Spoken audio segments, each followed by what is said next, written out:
Hi everyone, this is Kijibo Vlogs, a Filipino reactor based thinking of Saudi Arabia, and welcome back to my channel. Agad-agad gawa natin reaction video si Jillian Wards and Eman Bacosa Pacquiao. Ito na ba ang sinasabi nilang end of era na? End of era na ba ng Jillman for today's video? Kasi may bagong chismis na may bagong nagpapatibok sa puso ni Eman nyo. Yun yung chika ha? So I won't take any longer, alamin natin.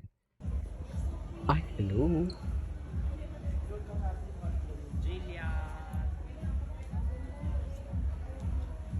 Ganun ba talaga dapat? Ganda ni Jillian, no? Galingan mo sis. Charis! Grabe, may pagbabantayan. Galingan mo sis. Eh magaling naman talaga si Jillian, di ba? Ang ganda ni Jillian. The brilliant skin ata to, if I'm not mistaken, naganap. Anyways, the brilliant skin naganap yan. Tingnan natin. Ito na, ready na siya. Ito na nga ang mga chismis kay Jillian Wards. Saan dalahin? Anong atake ni Eman Bacosa Pacquiao?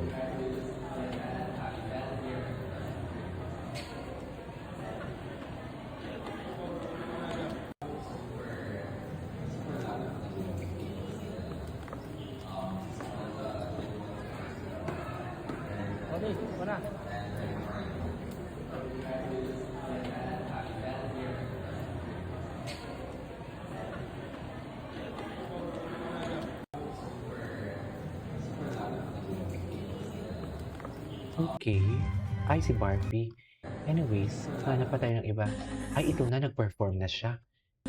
Ang pinakamakinang.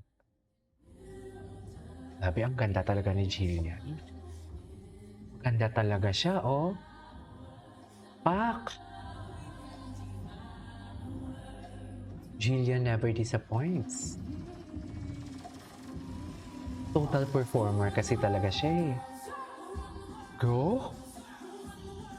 Diyos ko, ilang milyon kaya ang bayad ni Miss Glenda dyan? Siyempre, Jillian Wards na yan, di ba?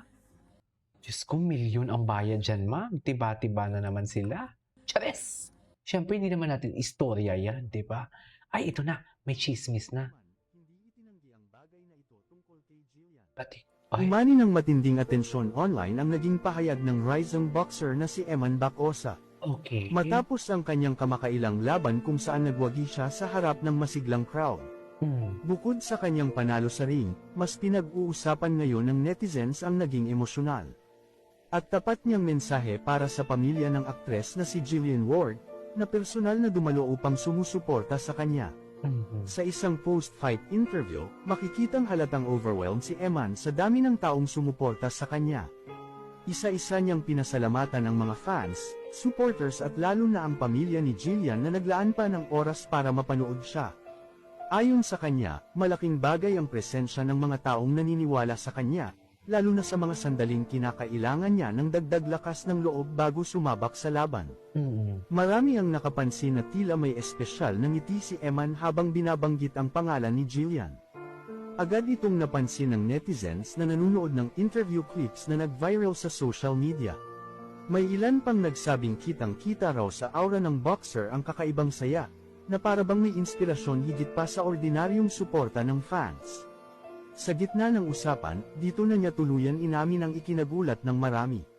Nang diretsahang tanungin kung naging inspirasyon niya ba si Jillian sa laban, hindi siya nagpaligoy-ligoy at diretsahang sinabi. Actually, too. Nagsisinungaling Aminado po ako naman kung siya. itatanggi ko pero opo, Yes. inspired din po ako dahil Pero sa ano inyong na lahat at nangyari lalong-lalo ngayon? na Bakit kay wala Jillian. na?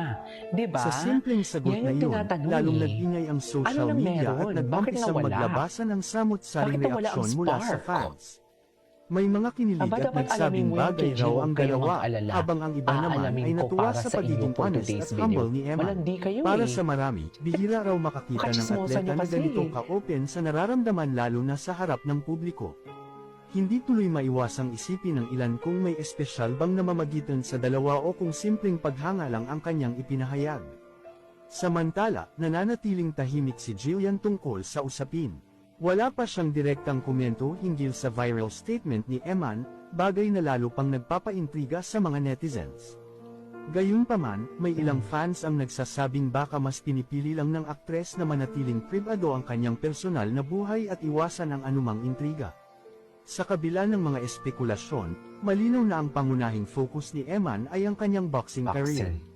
Ayon Ang sa mga boxing malalapit talaga. sa kanya, determinado siyang magtuloy-tuloy ang training at patunayan na hindi aksidente ang kanyang Ang panalo. boxing kasi talaga. Para sa kanya, ang inspirasyon kahit saan man ito manggaling ay isang biyayang dapat ipagpasalamat at hindi ikahiya. Sa ngayon, patuloy pa rin trending ang kanyang pahayag, at marami ang naghihintay kung may susunod pang kabanata ang kwentong Meron ito. pa. Isa lang ang sigurado para sa fans, sa Ano? isang tapat na pag-amin, mas lalo pang nakilala Ano? si Eman. Mm. Hindi lang bilang isang mandirigma sa ring kundi bilang isang lalaking marunong umamin sa tunay na nararamdaman. Truths. Eman, I couldn't hindi agree itinanggi ang more for bagay na today's ito tungkol video. kay Jillian. Yan ang Umani sinasabi ng ko. matinding atensyon online ang naging pahayag ng rising boxer na si Eman. Ay, Ready na magka-boyfriend si Jillian Ward? Nagulat at kinilig ang fans matapos Oh. diretsahang aminin ni Jillian Ward na open na siyang magkaroon ng boyfriend. Ayon sa actress, 21 years old na raw siya, kaya gusto rin niyang ma-enjoy ang pagiging bata at kiligin. Mas Tulad ikinagulat pa yan. ng netizens nang sabihin niyang supportive na rin daw ang kanyang parents pagdating sa love Ay, life. Kaya naman mas lalong support. umugong ang mga dating rumors niya kina Kobe Brown at BGYO, member na si JL Torrelisa. Matatanda ang Wala naispatan kay sina Jillian at JL. Kobe sa concert Wala ni kay Jessica JL. Sanchez, habang kamakailan lang ay nalilink din siya kay JL matapos silang magsama sa isang project. So, sino kaya talaga ang nagpapakilig ngayon kay Jillian? Aba, Ready na malay ko, magka-boyfriend si andyan ka na, Jillian hindi mo pa Ward? tinanong. Nagulat at Charing. kinilig ang fans matapos diretsahang andyan aminin ka ni na, Jillian hindi mo pa Ward na Ako tinanong. si Marikit, Ay, ang madaldal si na Marikit. ibon. Cutie bago to. Ano Bago ba lang ata yan? to eh. Kinuha yung Ba yan? confidence mo dyan, Jillian. Hindi ko din alam. Ay, Actually, bago, nung bago, bata bago. ako, Bago nga. yung... Ewan ko talaga, sobrang kapal ng mukha ko nung bata ako eh. Parang hindi ka tumanda. Next video naman Sobrang tayo. kapal ng mukha. I am Jillian Ward, ba? and I am 16 years old. 16 years old. Chikadora talaga siya, no? Totoo lang. Wait lang, ayusin ko nga muna to. Grabe yung kakit mo dyan. Parang nung bata ka ba, alam mo yung hindi ka nahihiya talaga? Hindi talaga. Actually, ngayon ako mas nahihiya nung nagdalaga na. Nagdalaga siya. Oo, Nung ganun bata talaga. ako, yung Kasi anxiety yung natatakot. nagkakaano ka na eh. Bigyan mo lang siguro Nagkaka... ng microphone si Jillian. What do you call Gina this? yan. Ay, oo. Actually, dati pa nga, so si Miss Jessica Soho, sinama niya ako dito sa GMA. Tapos ako nag-i-interview daw sa kanya, ganun kakulit. Parang Saka ewan. naaalala ko. or Ganda memory talaga ko rin. kasi ni Jillian Ito, eh. kalma ka lang. Eh, si Kasi Eman, ano nang next balita? video. Balik niyo na po ako kay Tita Shed. Uy. Uy. It's just Bakit may Emma. usok? Ba't po si Tatay Nando? May kasama po siyang lalaki.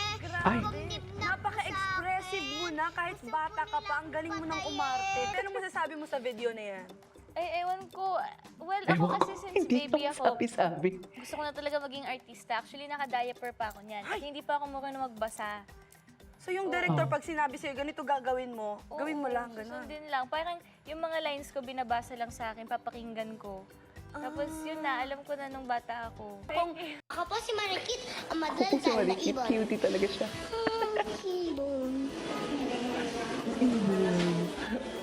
ano ba yan? Anyway, so Kinuha this is all yung for today's video from Jill Man. This is Kenyo Vlog. This is my next vlog. Bye!